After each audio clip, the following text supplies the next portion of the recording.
Ingresa de lunes. Ya estamos listos aquí con nuestros facsímiles en la mano para rendir nuestro examen. Nuestra prueba de selección universitaria, la PSU, que es el 27 y 28 de noviembre. Vamos a estar hablando de ella, vamos a estar hablando de cómo prepararse ya a esta altura. ¿Vale la pena meterle color ahora o ya si no hiciste mucho antes ya no vale la pena? Si tienes dudas, consultas porque tu hijo, un familiar va a dar la prueba, hashtag Cooperativa Conversa y ahí te vamos a estar leyendo aquí en Una Nueva Mañana.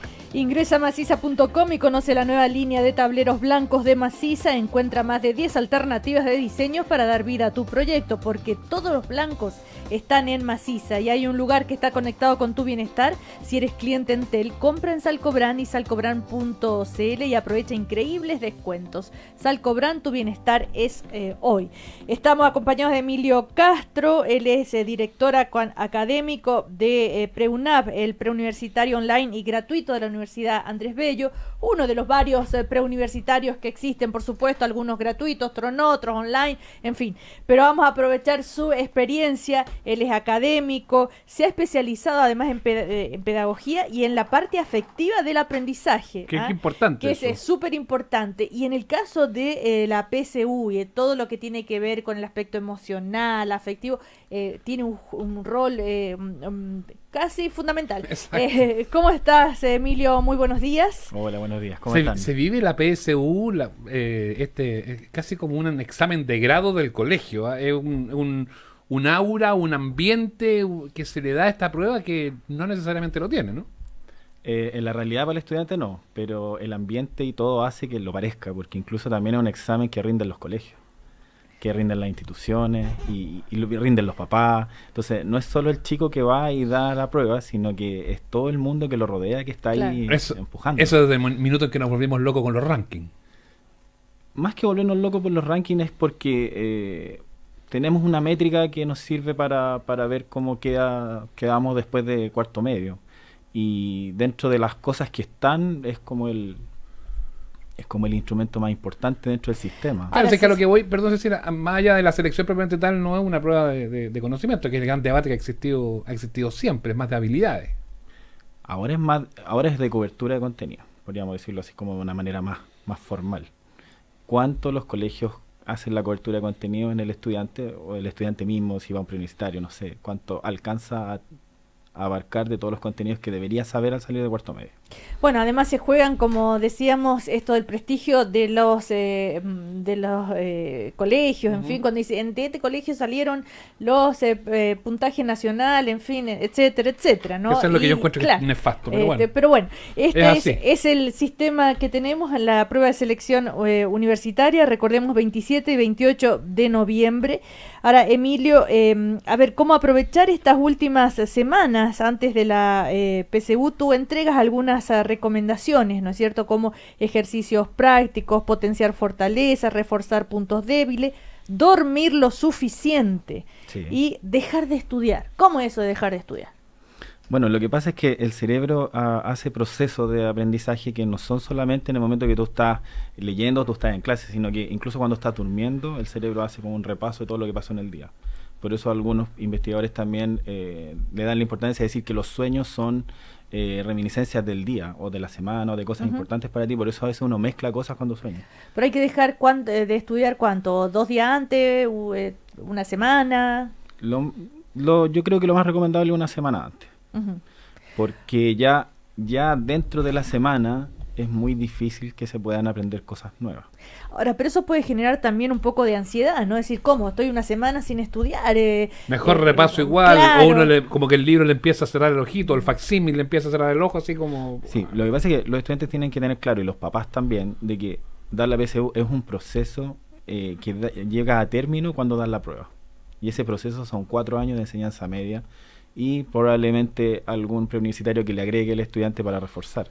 Entonces, ya una semana antes hay que ser como bien sincero con uno mismo y decir... Ya no fue, si no te preparaste ya no fue nomás. Claro, ya no fue. En este momento ahora... Bueno, si fuera así, ¿para qué sirven los preuniversitarios entonces?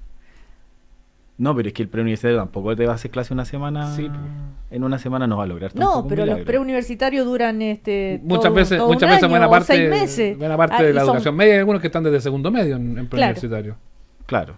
Bueno, es que ahí depende de lo que quiera el estudiante, la realidad, porque pasa mucho, en vez pasada también lo decía, que los colegios no alcanzan a pasar todos los contenidos que dicta el ministerio. Entonces, la cuestión es que hay que tener claro una cosa que hay que sincerar. La PSU no es el diablo, sino que te dice lo que pasa. Y es el diagnóstico.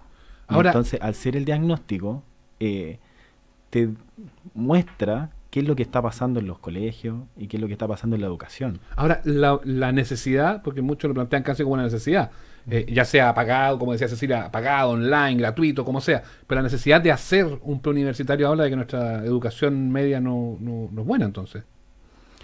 Es que hay distintos matices, o sea, es una educación heterogénea. Hay educación muy buena en algunos colegios, en otros no tan buena. No es pareja, no es para todos igual. Entonces, termina el proceso, dan una prueba que para todos es igual.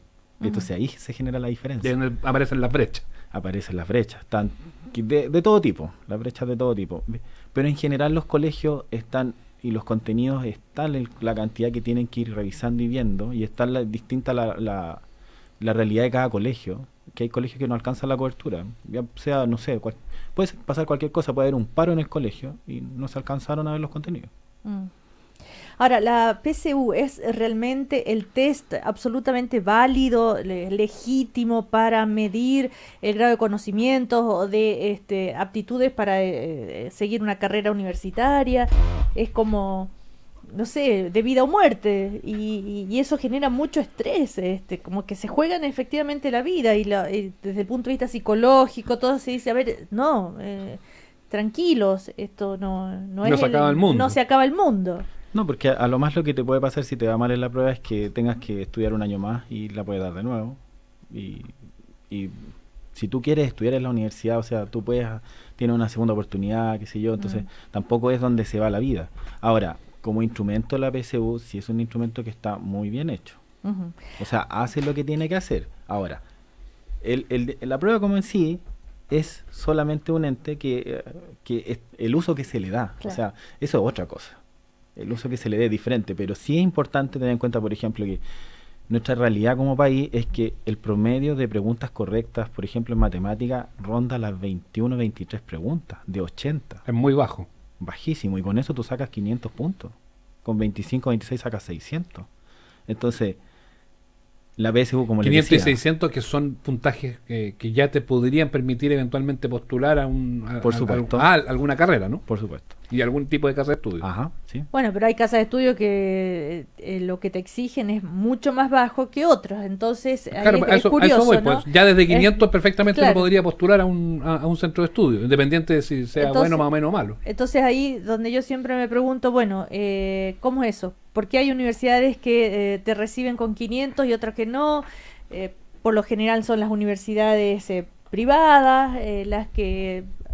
algunas, no todas, ¿no? Que tienen menos exigencia a la hora de claro, aceptar. Algunas ni siquiera están inscritas al sistema único de admisión. Exactamente. Entonces, ahí es donde uno empieza a decir, bueno, entonces, ¿para qué sirve prepararse tanto si finalmente igual van a poder entrar a una universidad? Bueno, pero hay títulos que tienen distintos pesos específicos. O sea, uno también tiene que ser consciente con eso. Y también las casas de estudio, también algunas se hacen cargo de la situación y otras no. Por ejemplo, en la Universidad Andrés Bello existe un centro de acompañamiento al estudiante que se llama CIADE, que el estudiante entra y tienen tutorías durante un periodo largo del semestre, incluso ya si están en ramos superiores sigue habiendo apoyo para ellos dentro de su plan de estudios normal, tienen esta ayuda extra. Ahora, esa es la realidad de nuestra universidad. No sé si otras universidades harán esos intentos, porque uno dice, claro, recibimos estudiantes que tienen ciertas capacidades y uno también como universidad debe ser consciente a quién recibe. Emilio, vamos al proceso. Pensando en que ya la suerte está echada, el naipe está tirado, como decíamos, ya si no te preparaste para ahora ya no hay mucha vuelta más que darle. ¿En qué minuto, pensando en que abarca todos los conocimientos de la educación media, en qué minuto ya se debe propiamente tal empezar a trabajar el proceso de preparación para la PSU, pensando en que sea una preparación justa y adecuada? Como si planificáramos desde el principio. El último año, cuarto medio, puede ser un buen año como para comenzar. Ya, o sea, que muchas veces comienzan antes y todo eso, ¿tú crees que quizás no es tan necesario en ese minuto? Lo que tiene que enfocarse el estudiante de primero o tercero medio es tratar de tener mejor rendimiento en el colegio, porque ahora con el ranking importa mucho eso. Y ya no es solo el promedio de notas, sino que es cómo estás en comparación con tus compañeros. Claro, no es el NEM. No es el NEM, sino que es el promedio del curso y el promedio de la generación y promedio de 2 generaciones atrás del colegio.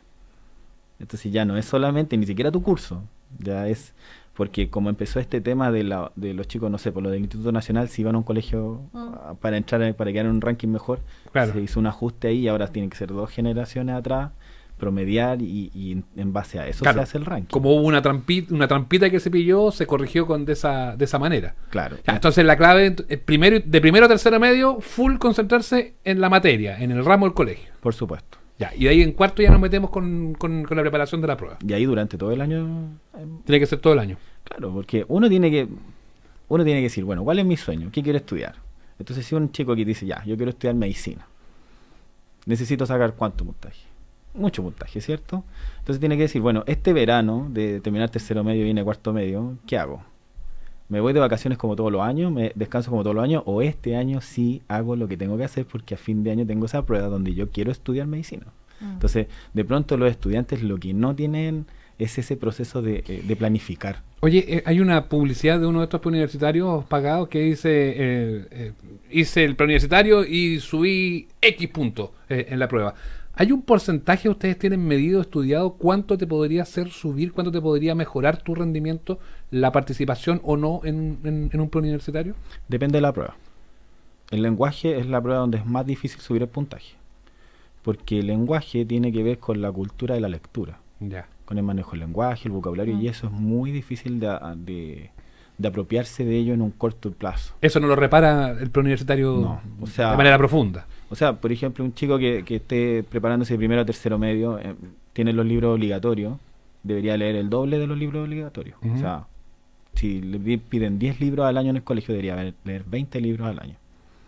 Eso debiese ser lo normal. Y en las otras sí, en matemáticas. En otras sí se puede avanzar, sobre todo en matemáticas.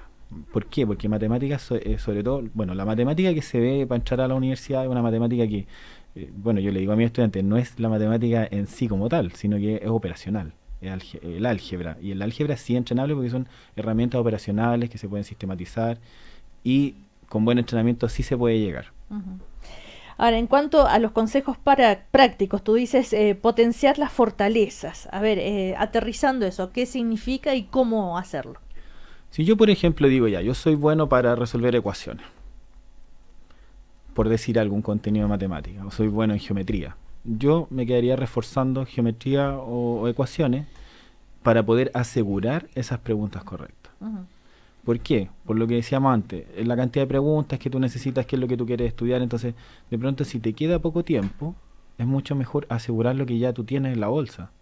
O también repasar contenidos que tú viste en el colegio. No tratar de aventurarse en cosas que tú no has visto nunca. Bueno, pero también se habla de reforzar puntos débiles. Claro, porque ese puntos débiles se trata de reforzar cosas que tú ya viste. O sea, no se trata en ningún caso de cosas que tú desconoces totalmente. O sea, las cosas desconocidas ya no sería muy cercano. ¿Por qué? Porque cuando tú, aunque sea a grosso modo, tú ves un contenido, algo te queda. Entonces cuando lo retomas, ya tienes un par de pasitos avanzados. En cambio, si no, empiezas de cero y ahí ya es complicado. Ya, chao nomás entonces. Sí. No perder tiempo en eso. No. Bueno, dormir lo suficiente también, como explicaba Emilio. También se habla de estar tranquilos ese día, de levantarse, de dormir bien la noche anterior, pero es inevitable el nerviosismo, porque no es solamente el de los estudiantes, sino de toda la familia, los que se ponen muy ansiosos, y a veces los padres podemos transmitir a los hijos esa ansiedad. Entonces también consejos para los padres. Bueno, hay una cosa muy importante que en educación se estudia que se llama el currículum del hogar, que es cómo los padres influyen en el aprendizaje de los niños. Y es un factor muy, muy, muy importante y trascendental. O sea, los padres son un pilar fundamental en el aprendizaje de los niños. Entonces, lo que es importante con los niños es tener en cuenta de que tienen que apoyarlos y tienen que tratar de ellos mismos bajarles la presión. O sea, si por ejemplo no tratar de que el hijo repita lo que tú fuiste. O sea, si tú eres arquitecto, tu hijo tiene que ser arquitecto porque tu abuelo fue arquitecto. O sea, tratar Claro. de dejar expresarse al chico y dejarle claro a su hijo que lo más importante para los papás es el amor y que ama a su hijo, Y que hay, independiente de lo que pase. y que hay otras chances. Que lo que supuesto. hablábamos al principio, que Es- no se le va la vida a nadie. Algunos mensajes de los auditores. Jorge nos dice, no se le va la vida, pero en mi caso un año más son 5 millones en el año. Marcelo ahora pasa a cuarto y irá preuniversitario. Va a un colegio particular y el próximo año quiere estudiar ingeniería en una estatal. Eso depende mucho también de las metas, que lo hablábamos también en un minuto, las metas que el estudiante se ponga a la hora de encarar la preparación, ¿no? Claro. Ese de los 5 años, de los 5 millones, no. Porque colegio... claro, no, el mensaje que lo que dice es, ¿no es cierto? Porque le significa haber perdido todo ese dinero y no haber logrado, No haber conseguido, no claro. haber conseguido los resultados. Entonces sí da lo mismo cuando, no, o sea, no es eso de que no da lo mismo. Bueno, pero es que sí, ponerle pero un bueno. valor monetario no es quizás la mejor forma de verlo, ¿no? Claro. Bueno, también pero- está en el tema personal. O sea, yo, por ejemplo, un estudiante puede comprarse los libros de enseñanza media o esos que son gratuitos del ministerio y estudiar solo con eso y puede dar una estupenda prueba. O sea, Algunos mitos, a propósito de lo que lo dice Isobelita, que nos escribe, que manda ánimo a quienes dan la prueba y da su opinión sobre los universitarios que te entrenan y eso sirve. Y aquí es la pregunta, porque al final las preguntas de matemática y lenguaje cambian forma nomás. ¿Es tan así? no es tan así, no es tan así. Lo que sí, obviamente, que los preuniversitarios, como tienen ya una experiencia, qué sé yo, es un entrenamiento, podríamos decir, a la vena, que obviamente ellos ya tienen una expertise, van cazando ciertas cosas que se van dando en la prueba. Ahora, la prueba no tiene ningún misterio porque está todo publicado el temario, todo como tiene que ser, qué tipo de preguntas se hacen. Entonces, si un preuniversitario más o menos serio hace bien la pega, debería apuntar a lo que pregunta. O sea, es un alumno que se preparó de esa forma, es imposible que llegue a la prueba y diga, oye, pero estos ejercicios nunca los he visto, primera vez. No, eso no debería pasar. Ya. Ahora, también pasa ese que... es un porro que fue a Claro, comer porque puede chocolate, pasar que el ¿no? papá pague el preuniversitario y el chico no vaya nunca tampoco. Es que a eso voy, porque se fue a pololear. Claro, o sea, ahí el factor más importante, el estudiante y la convicción que tiene de estudiar. Y también una cosa que es muy importante, en nuestro país tenemos que tener claro, y los estudiantes tienen que tener claro, que la gente que va a entrar a la universidad tiene que ser gente que tiene amor y pasión por aprender. Si tú dices, yo nunca leí un libro, a mí no me gusta estudiar, ¿a qué vas a ir a la universidad? O sea, la gente que tiene que entrar a la universidad tiene que ser gente que tiene amor por aprender. O sea, que cualquier cosa lo ilumine, las bellezas, no sé, de la ciencia o qué sé yo, el área que le guste. O sea, tiene que tener una pasión por aprender. Bueno, pero a veces a los 17, 16 años Está ahí todavía medio no se perdido tiene, todavía, claro, claro. todavía no se tiene mucha claridad y después la pueden descubrir esa pasión o porque la carrera les gusta, en fin. Pero entonces, en definitiva, tú recomiendas hacer el preuniversitario.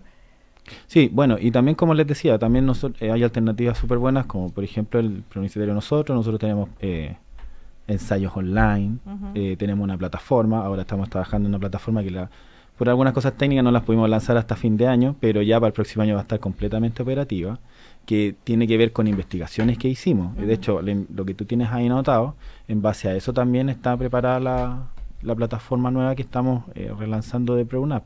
Entonces, la cuestión es que estamos en el mundo de la información, entonces también el tema de los costos se reduce. Ujú. O sea, hace 15, 20 años atrás era muchísimo más caro entrar a la universidad. Ahora esto de un preuniversitario online.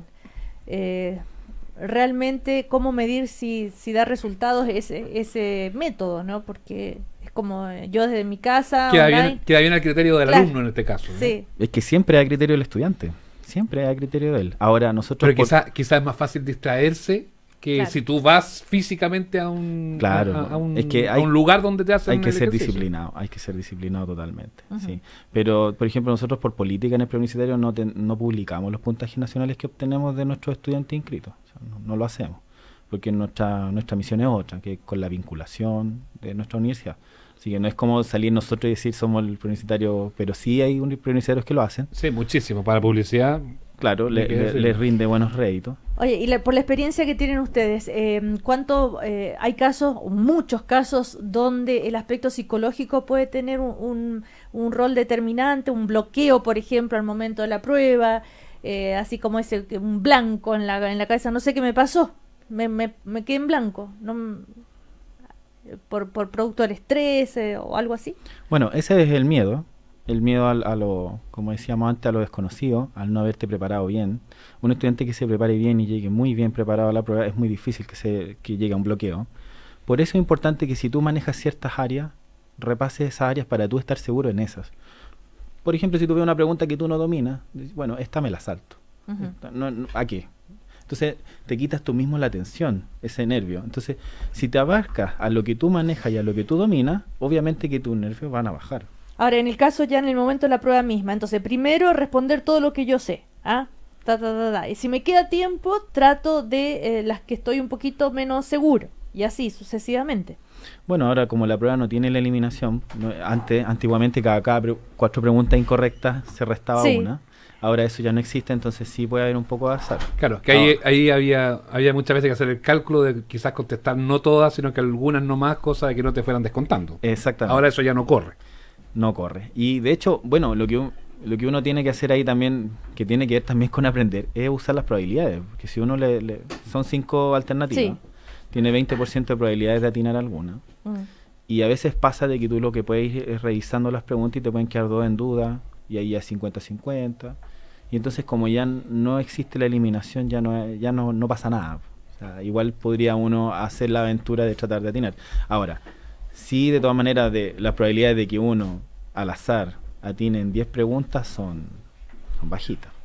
Son bajitas de todas maneras, pero no se pierde nada con jugar al loto. Es que lo iba a homologar justamente con eso, con un juego de azar. Va de la mano de lo mismo. Sí, sí. Bueno, 27 y 28 de noviembre, entonces miles de estudiantes que van a rendir esta prueba de selección universitaria. Algunos consejos nos ha entregado Emilio Castro, que es el director académico de PREUNAV. Que te vaya muy bien, Emilio, gracias. Gracias a ustedes por la invitación. Chao, que te vaya bien. Chao. Vamos a la noticia de inmediato con Rodrigo Vergara, llega con su facsímil informativo aquí a la mesa de cooperativa.